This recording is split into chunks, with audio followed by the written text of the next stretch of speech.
So could you tell me a little bit about Eurie and your experiences with him? You grew up with him, you said. So Eurie was like a father figure in our neighborhood. So he was the type of person who, when he was around, I know at least I did personally, I felt both safe and I felt accountable. The reason I felt safe because he had a big stature, but he always looked out for the community. And I always felt accountable because when you did something wrong, he would always keep you in check.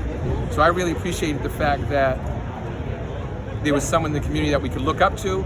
And as a child, sometimes you don't want to do stuff, but peer pressure gets you. But when he was around, I had a way out. Yeah. So I really appreciated the fact that a guy like Mr. Stamps was in the community. And when this took place, we had no clue about we only knew about the civil lawsuit. We didn't have a clear understanding of what the criminal process was. And we just found out recently that it didn't go through the criminal process. So for the folks that gathered here, so Roysley and Ashley Harding and Rick Holmes, who was a reporter at the time, we got a call to arms, and we got about 15 of us together and said, hey, let's try to crack this open. So that's why we got together.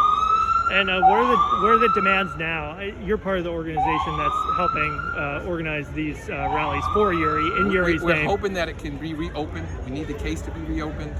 We want to make sure that Paul Duncan gets held accountable for this travesty, right? He hasn't been held accountable. He got pay raises since since this happened.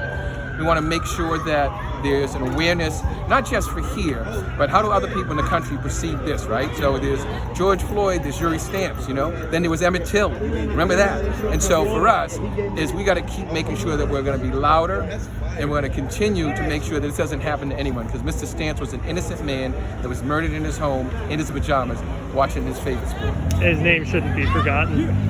His name should not be forgotten.